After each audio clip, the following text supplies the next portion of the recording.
Hi, welcome everyone. മറ്റൊരു വീഡിയോയിലേക്ക് സ്വാഗതം. ഈ ഒരു വീഡിയോയിൽ നമ്മൾ പറയുന്ന കാര്യം എന്താണെന്ന് വെച്ചാൽ എന്താണ് ഫോമോ. ഫോമോ എന്ന് വെച്ചാൽ തുടക്കക്കാരായിട്ടുള്ള ഒരുപാട് പേര് കാണിക്കുന്ന ഒരു അബദ്ധമാണ്. അതൊരു സൈക്കോളജിക്കൽ ഒരു പ്രശ്നമാണ്. അത് തുടക്കക്കാരെ കുറ്റം പറഞ്ഞിട്ട് കാര്യമില്ല. കാരണം നമ്മുടെ മെന്റലി നമ്മൾ ചിന്തിക്കത്തുള്ളൂ. ഒരു അവസരം നഷ്ടപ്പെട്ടാലോ, കാരണം ചേസ് യുവർ ഡ്രീംസ് എന്നൊക്കെ പറയുന്ന പോലെ അതിന്റെ പുറകെ ഓടുകയാണ്. പക്ഷെ ഓടുന്ന ഒരു ബസ് സ്റ്റോപ്പ് നിന്നും അപ്പൊ കയറാം. പക്ഷെ ബസ് വിട്ടു പോയി കഴിയുമ്പോഴത്തേക്ക് ഓടിച്ചാടി കയറിയിൽ എന്ത് പറ്റും? അതിലൊരു ട്രെയിനിന്റെ ഓടിച്ചാടി കയറിയിൽ എന്ത് പറ്റും? പല വീഡിയോസിലും കാണുന്ന പോലെ തന്നെ പണി കിട്ടാം. അപ്പം ട്രേഡിങ്ങിനകത്ത് ഈ ഫിയർ ഓഫ് മിസ്സിംഗ് ഔട്ട്, ഈ ഒരു അവസരം പോയാൽ ചിന്ത, ആ ഒരു പേടി നമുക്ക് വന്നു കഴിഞ്ഞാൽ എങ്ങനെ നിയന്ത്രിക്കാൻ പറ്റും? അതിന്റെ കാര്യങ്ങളും ഫോമോ എന്തോന്നാണ് പറയുന്നത്. അപ്പം ഇത്രയുള്ള നടക്കാനായിട്ടുള്ളവർ കേട്ടിരിക്കുകയാണ്. പുതിയൊരു നോളജ് ആയിരിക്കട്ടെ അറിയാത്തവർക്ക്. ഒരു ട്രെൻഡ് ലൈൻ, ഇതൊരു ട്രെൻഡ് ലൈൻ ആയിട്ട് സങ്കല്പിക്കും. ഇത് ബ്രേക്ക് ഔട്ട് നടക്കുന്നു, ഒരു ക്യാൻഡിൽ വെച്ച് ബ്രേക്ക് ഔട്ട് നടക്കുന്നു. ഓക്കെ, നമ്മുടെ ചാർട്ട് സങ്കല്പിക്കുക. അതിന്റെ ചെറിയൊരു റീടെസ്റ്റ് എടുക്കുന്നു, എന്നിട്ട് മുകളിലോട്ട് പോകുന്നു. അപ്പൊ നല്ലൊരു എൻട്രി എവിടെ ആയിരിക്കും? ഈ ഒരു ഏരിയയിലായിരിക്കും. അപ്പൊ ബ്രേക്ക് ഔട്ട് നടക്കുമ്പോഴത്തേക്ക് ഇങ്ങനെ ചരിച്ചു പോയി പിന്നെ മുകളിലോട്ട് പോകും. പക്ഷെ നമ്മുടെ ഏറ്റവും മെയിൻ ഇമ്പോർട്ടന്റ് ടോപ്പിക് എന്ന് പറയുമ്പോഴത്തേക്ക് സ്റ്റോപ്പ് ലോസ് നമുക്ക് ലോജിക്കലായിട്ട് തൊട്ടടുത്ത് ചെറിയൊരു സ്റ്റോപ്പ് ലോസ് വെക്കാൻ പറ്റും. പക്ഷെ ഈ ഫോമോ എന്നൊരു സംഭവം ആക്ടിവേറ്റ് ആയിട്ട് വരുമ്പോഴത്തേക്ക് നമ്മുടെ ബ്രെയിനിൽ അല്ലെങ്കിൽ നമ്മുടെ ഒരു എൻട്രി ഉണ്ടാകുന്ന പ്രശ്നം എന്താണെന്ന് വെച്ചാൽ എന്തായിരുന്നു, നമ്മളിത് മുകളിലോട്ട് പോകുമ്പോഴത്തേക്ക് അത് കാണുമ്പോഴത്തേക്ക് വലിയൊരു അവസരം നമ്മൾ മിസ് ചെയ്യും. ഇനി ഒരുപാട് പോയേക്കാന്നൊരു ചിന്ത, ഒരു തെറ്റിദ്ധാരണ നമുക്ക് ചാടിക്കുന്നത്. ചിലവർക്ക് ശരിയാകും, ചിലവർക്ക് ശരിയാകത്തില്ലെന്ന് പറയുന്ന പോലെ വളരെ ചെറിയൊരു പ്രോഫിറ്റ് അല്ലെങ്കിൽ ചിലപ്പോൾ ലോങ് ടൈം ചിലവർക്ക് ഒരു എൻട്രി കിട്ടിയത്.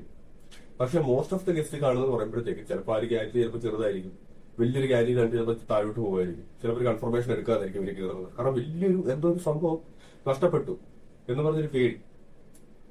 അല്ലെന്നുണ്ടെങ്കിൽ ഇവർ ടോപ്പിക് കയറിയിട്ട് എൻട്രി എടുക്കും. അത് വലിയൊരു പ്രശ്നമാണ്. ലോജിക്കലായിട്ട് സ്റ്റോപ്പ് ലോസ് വെക്കാൻ പറ്റത്തില്ലായിരിക്കും. ചിലപ്പോൾ ആ ലോജിക്കൽ സ്റ്റോപ്പ് ലോസ് ഈ ട്രെൻഡ് ലൈനിങ് അല്ലെങ്കിൽ ആ ബ്രേക്ക് ഔട്ട് നടന്ന ഏരിയക്ക് തൊട്ട് താഴെയായിരിക്കും. അപ്പൊ അത് വെക്കുമ്പോഴത്തേക്ക് അത് എങ്ങാണോ ഒരു റിവേഴ്സിൽ വന്നിട്ട് അവസ്ഥ ആലോചിച്ചു പണി കിട്ടും. ആ ഒരു പേടി നമുക്ക് കിട്ടൊരു പണി തരും. അതാണ് ഈ ഫോമോ എന്ന് പറയുന്ന ഒരു കാര്യം. വളരെ സിമ്പിൾ ആയിട്ട് പറയുമ്പോഴത്തേക്ക് എല്ലാവർക്കും അത് മനസ്സിലായി കാണുമെന്ന് വിചാരിക്കുന്നു. ദൃശ്യത്തിൽ മോഹൻലാൽ പറയുന്ന പോലെ പേടിയും ഭയവും നമ്മളെ അപകടത്തിലാക്കുമെന്ന് പറയുന്ന പോലെ. അപ്പം അതുപോലെ തന്നെ ഇതിനകത്ത് കറക്റ്റാണ് കാര്യം. ആവശ്യമില്ലാത്ത ടെൻഷൻ, അത് നമ്മളിപ്പം വളരെ അവസരം മിസ്സാക്കുന്നുള്ളൊരു ടെൻഷൻ. ഓക്കെ, അതോടെ നിൽക്കട്ടെ. അപ്പൊ ഇതെങ്ങനെ ഒഴിവാക്കാൻ പറ്റും?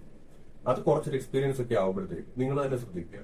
ഇപ്പൊ ചാടി കയറി മേടിക്കേണ്ട ആവശ്യമില്ല. സ്വയം ചിന്തിക്കുക. കാരണം ഷെയർ മാർക്കറ്റ് അവരെ അവസരം നഷ്ടപ്പെടുത്തുന്നില്ല. നമ്മൾ ആ ജസ്റ്റ് ആ ചാർട്ട് നമ്മൾ കണ്ടില്ലെന്നേ ഉള്ളൂ. ആയിരക്കണക്കിന് ചാർട്ടും ആയിരക്കണക്കിന് ട്രേഡും നമുക്ക് എടുക്കാൻ കാണും.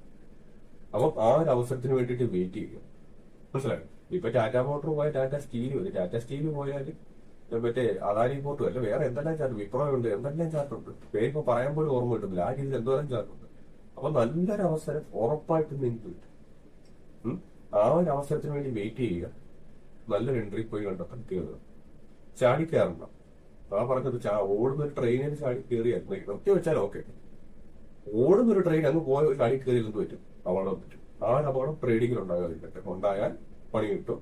അതായത് നിങ്ങൾ ഒരു വർഷം അല്ലെങ്കിൽ 10 ട്രേഡിൽ ഉണ്ടാക്കിയ പ്രോഫിറ്റ് ഈ ഒരു സ്റ്റോപ്പ് ലോസിന്റെ വ്യത്യാസത്തിലോ അങ്ങനത്തെ ഈ ഫോമോ കാരണം ഉണ്ടെന്ന് ചില പ്രശ്നങ്ങൾക്കാക്കും വൻ നഷ്ടം ഉണ്ടായത്. അപ്പം അത് ഒഴിവാക്കാൻ ശ്രമിക്കുക. അപ്പം ഇന്നത്തെ വീഡിയോയിൽ ഇത്രയുള്ള കാര്യങ്ങൾ പറയാൻ വേണ്ടി. അപ്പം അടുത്തൊരു വീഡിയോയിൽ നമുക്ക് കാണാം. ഓക്കെ, അപ്പം നല്ല നല്ല കണ്ടന്റ്സ് വേണ്ടി ഇനിയും നമുക്ക് തന്നെയായിരിക്കും. അപ്പം കണ്ടിരുന്ന എല്ലാവർക്കും നന്ദി.